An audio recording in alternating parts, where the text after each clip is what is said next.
दूसरी लाइन है कि बस बन जाए सरकार। देखिए, अब जब मतों की गणना चल ही रही है, परिणाम आते चले जा रहे हैं वोटों की गिनती के, ठीक है। तो क्या आंकड़ा जाएगा ये तो समय पर पता चलेगा।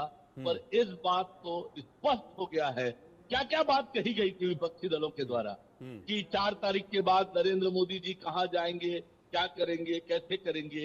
हर प्रकार के उन्होंने षड्यंत्र किया। उन सब षड्यंत्रों को नकारते हुए देश की जनता ने तीसरी बार नरेंद्र मोदी जी के ऊपर भरोसा किया है और नरेंद्र मोदी जी तीसरी बार देश के प्रधानमंत्री बनने जा रहे हैं, ये स्पष्ट हो गया है। अच्छा, छत्तीसगढ़ के बारे में विश्वास से आप बता दीजिए बहुत कि छत्तीसगढ़ में क्या होने वाला है।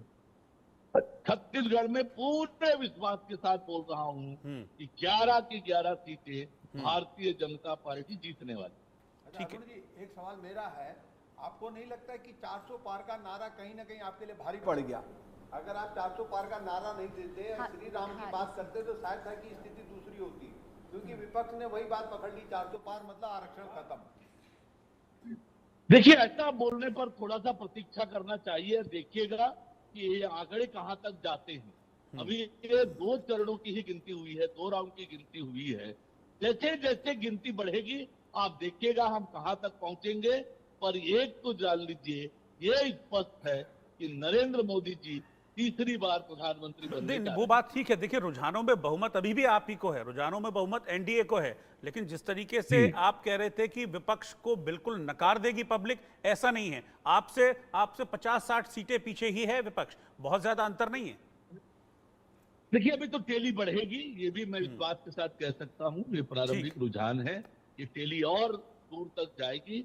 एनडीए और भारतीय जनता पार्टी की सीटें अच्छी खासी अभी बढ़ने वाली है।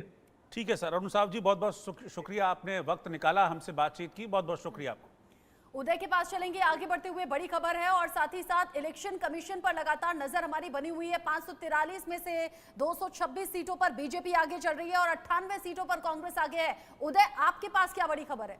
जी, एक और बड़ी खबर आ रही थी अभी। हमने आपको हरियाणा का हाल बताया था, अब एक और राज्य का हाल बता देते हैं। हरियाणा कहीं ना कहीं बीजेपी के लिए अच्छी खबर नहीं थी। पश्चिम बंगाल में इस वक्त क्या हो रहा है हम दर्शकों को बता देते हैं। पश्चिम बंगाल में अगर हम बात करें तो टीएमसी अब 24 सीटों पर आगे हो चुकी है।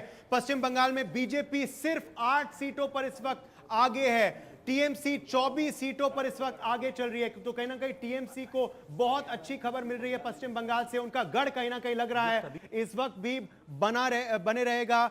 बीजेपी सिर्फ 8 सीटों पर आगे चल रही है। अनुराग ठाकुर को लेकर भी इस वक्त बड़ी खबर आ रही है। हिमाचल प्रदेश का सीधा रुख कर लेते हैं, हमीरपुर में क्या कुछ इस वक्त हो रहा है। अनुराग अब बना चुके हैं 65,000 वोटों से, अब वो आगे चल रहे हैं। कहीं ना कहीं लग रहा है कि बहुत बड़ी जीत मिलने वाली है अनुराग ठाकुर को। 65,000 वोटों की लीड अब उनको मिल गई है। गाजियाबाद में आगे है, कैसरगंज में बात करें तो बीजेपी आगे है। बृजभूषण शरण सिंह के बेटे करण भूषण इस वक्त लगातार आगे चल रहे हैं। जितिन प्रसाद इस वक्त आगे चल रहे हैं पीलीभीत से, उत्तर प्रदेश सरकार में मंत्री हैं जितिन प्रसाद, लग रहा है वो जीत की ओर बढ़ रहे हैं। अब एक और बड़ी खबर आ रही है मथुरा से। मथुरा में क्या कुछ हो रहा है आपको बताते हैं। मथुरा में हेमा मालिनी अब आगे चल रही हैं 87,000 वोटों से, तो कहीं ना कहीं ऑलमोस्ट 90,000 की लीड उनको मिल गई है। एक और बड़ी खबर मेरठ की बता देते हैं आपको। अरुण गोविल लगातार आगे चल रहे हैं। अरुण गोविल जो भगवान राम थे टेलीविजन के, वह आगे चल रहे हैं। गाजीपुर में भी अफजाल अंसारी आगे है। मगर अब हम बता दें सारण से अच्छी खबर नहीं आ रही लालू प्रसाद यादव के परिवार के लिए। रोहिणी आचार्य पीछे चल रही है, यानी कि राजीव प्रताप रूडी अब आगे हैं सारण से। कांटे की टक्कर थी कहीं ना कहीं वहां, मगर अब रोहिणी आचार्य पीछे हो गई हैं और आगे हो चुकी है। बारामती में अगर हम बात करें तो बारामती में भी बहुत वीआईपी फाइट थी। सुप्रिया सुले मगर इस वक्त आगे है। अजीत पवार की पत्नी जो सुनेत्रा पवार है वह इस वक्त पीछे हैं बारामती में। ओवर टू यू रचना और रोहित। शुक्रिया अजीत, शुक्रिया उदय आपका साथ में जुड़ने के लिए। तो उदय ने हमको तमाम अपडेट्स फटाफट बता दिए, कौन कहां से आगे चल रहा है, कौन कहां से पीछे चल रहा है। अरुण गोविल पहले पीछे चल रहे थे, अब आगे हो गए हैं। बारामती से अजीत पवार की पत्नी सुनेत्रा पवार पीछे चल रही हैं। तो आगे पीछे की लड़ाई हम देख रहे हैं, दिलचस्प होती जा रही है। लेकिन अरविंद सर, मैं पश्चिम बंगाल पे कमेंट चाहूंगा आपसे। पश्चिम बंगाल में बीजेपी ने कहा था कि हम 30+ जीतने वाले हैं, लेकिन एक उल्टा यहाँ पर हो गई है। ममता और ज्यादा गेन करती हुई यहाँ पर देखिए, 22 पिछली बार थी, अभी टोटल 31 पे आगे चल रही है। बल्कि देखिए अरविंद सर तीनों राज्यों का बता दीजिए, पंजाब, हरियाणा और पश्चिम बंगाल। बंगाल में असल में उल्टा पड़ गया, ये कम्युनल दांव जो सीएए के माध्यम से चला गया, ये उल्टा हो गया। बल्कि ममता बंगाल में तो मुद्दे बहुत थे, संदेश खाली, भ्रष्टाचार, महिला सुरक्षा, कटमनी, क्या क्या नहीं कहा।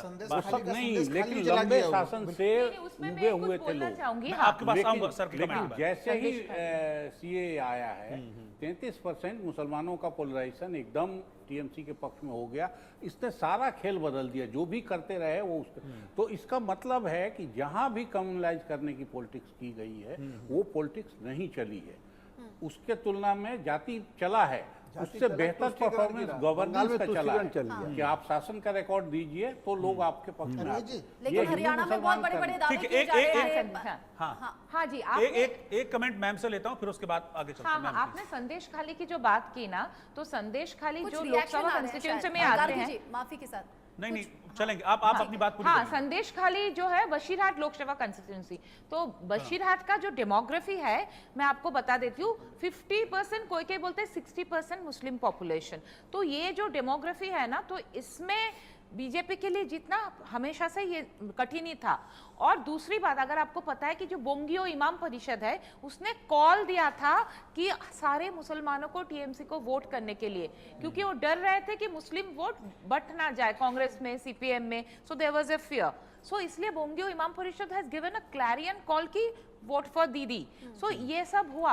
और पश्चिम बंगाल में जो डेमोग्राफी जैसे बदला ना, आप बोल रहे मुर्शिदाबाद वगैरह काफी जगह पे 67% ऑफिशियली मुस्लिम पॉपुलेशन, जो 70%, तो काफी सातों चरणों में पश्चिम बंगाल में वोटिंग परसेंटेज बहुत ज्यादा हाई रहा और लोग बढ़ चढ़कर वोटिंग में हिस्सा ले रहे थे। ऐसा नहीं है कि एक ही कम्युनिटी ने वहां वोटिंग की है। पश्चिम बंगाल में सातों चरणों में वोटिंग परसेंटेज अव्वल रहा है। हिंदू एन मास वोट नहीं करते, ये आपको मानना पड़ेगा ना। विनय सिंह भी हमारे साथ जुड़े हुए हैं राजनीतिक विश्लेषक के तौर पर। चूंकि हमने अलग अलग राज्यों को लेकर अभी जानकारी दी है, वीवीआईपी सीट को लेकर, वीवीआईपी चेहरों को लेकर, लेकिन पंजाब से, हरियाणा से, पश्चिम बंगाल से, 3 जगह से बीजेपी के लिए अच्छी खबर नहीं है।